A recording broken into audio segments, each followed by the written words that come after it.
Good evening. We interrupt the viewing from the events in Parliament to bring you this breaking news tonight, and that is of the death of Queen Elizabeth II.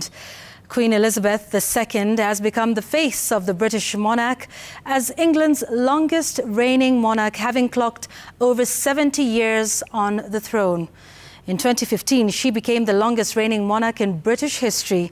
And in 2022, she became the second longest reigning monarch in world history. Elizabeth was the ruler of Kenya when Britain was her colonial master between 1952 and 1964. And as the United Kingdom enters 12 days of mourning for their queen, here now is a recollection of the life and times of Queen Elizabeth II.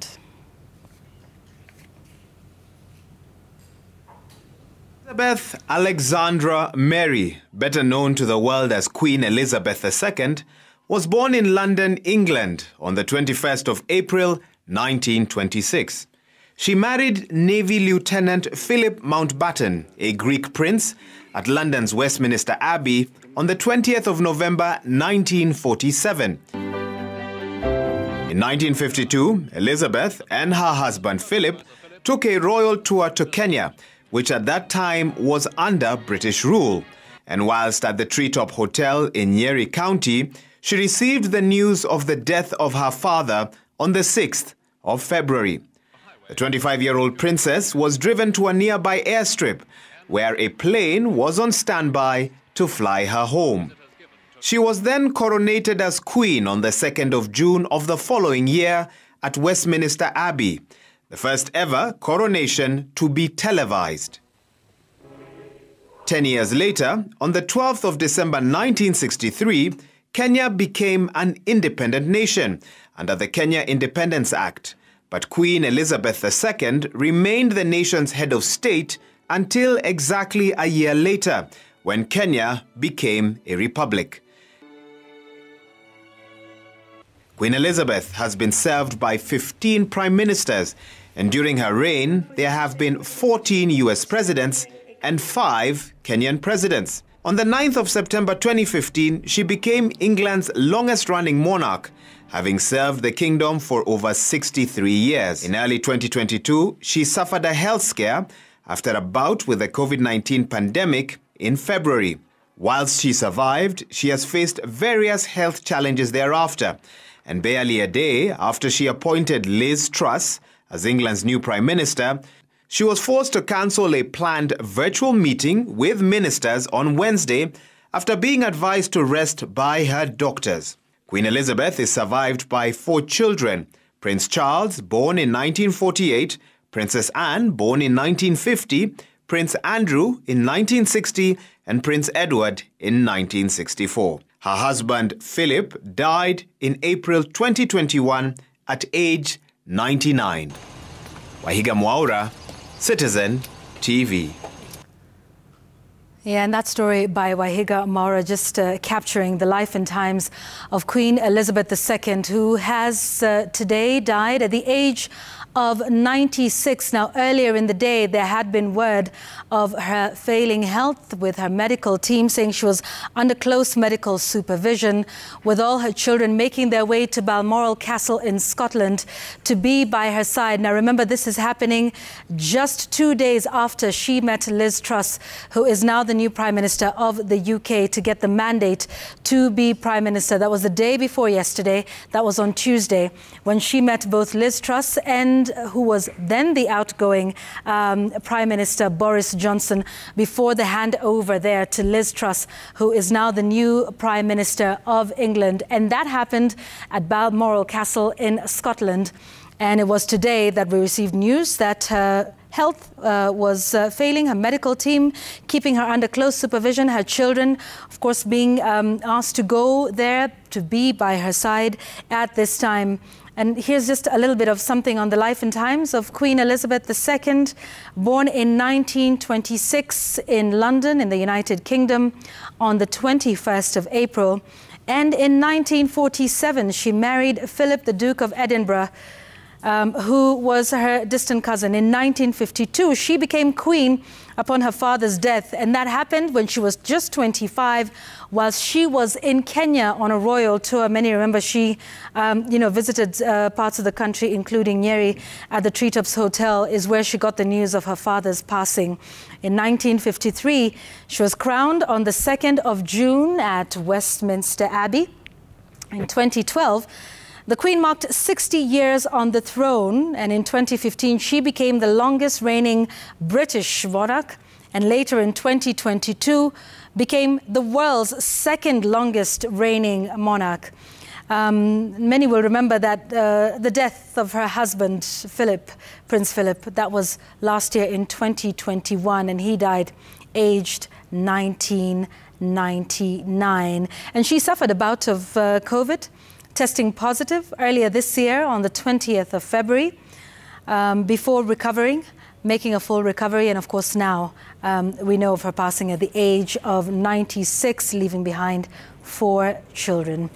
That is Prince Charles, Princess Anne, Prince Andrew, and Prince Edward. So we have some more information for you. These pictures that you are seeing on your screen are live from the BBC. This is of Buckingham Palace.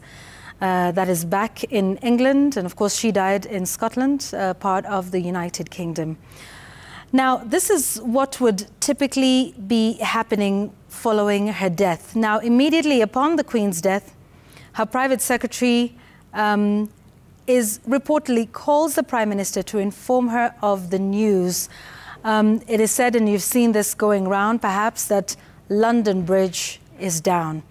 And the royal household would then issue a statement for that regarding her death.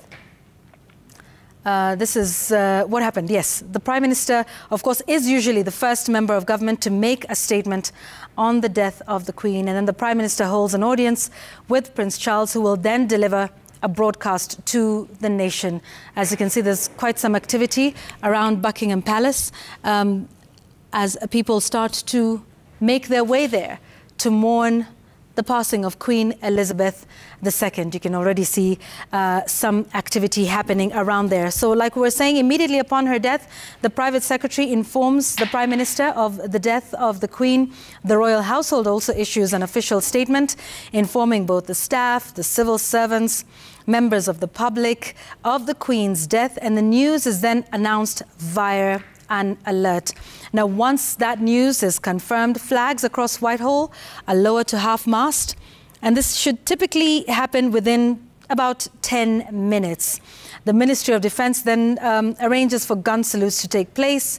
A national minute of silence is announced, and then there will be a service of remembrance that will also be arranged at London's St. Paul's Cathedral. Of course, these are all the events that would then take place following the announcement and the confirmation of the death of the Queen of England. Now, all of these events are what kicks in. You may have seen some talk about the BBC's website having a black mast. Well, the same thing happens with the royal family's website, which is changed to a black background with a small message confirming the Queen's death. And the UK government website will also display a black banner, with all government social media pages doing the same thing as well.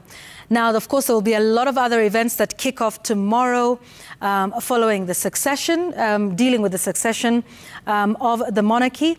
The morning after Queen Elizabeth's death, ideally tomorrow, Prince Charles will be sworn in as the new sovereign by the Accession Council, and the Queen's coffin will be carried to Buckingham Palace. If she dies at Balmoral Castle, as has happened, there is something known as Operation Unicorn is activated, meaning her coffin will be transported to London via royal train. If not possible, then that'll be transported by plane, at which point the Prime Minister and ministers of the government will welcome her coffin upon arrival.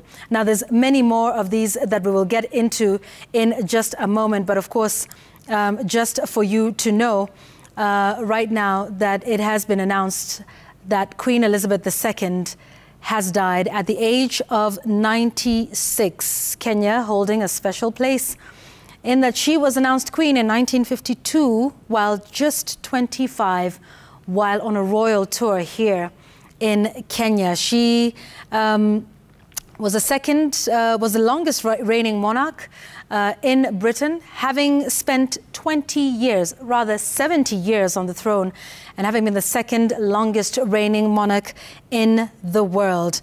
Of course, she rose to the throne in 1952, and that reign ends today following her passing.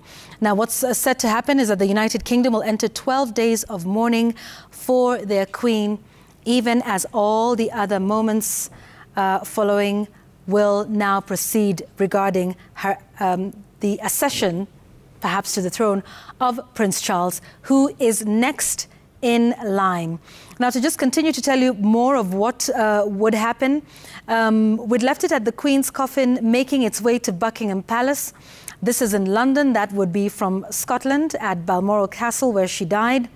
Now, once her coffin arrives in London, in the United Kingdom, in England, Prince Charles will receive the motion of condolence at Westminster Hall and later start his tour of the United Kingdom as its monarch.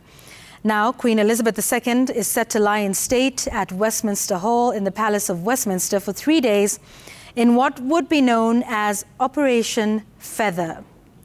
Now, there's more of that is happening. And of course, all of these pictures on your screen, you're seeing some of her wedding and some of her coronation as queen as well. Now, we had prepared that story for you by our Wahiga Mwaura, a recollection of the life and times of Queen Elizabeth II, who has today died at the age of 96.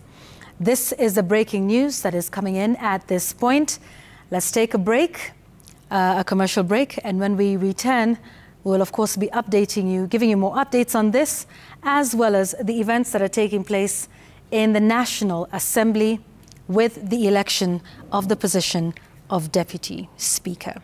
This is Citizen Television. Stay with us.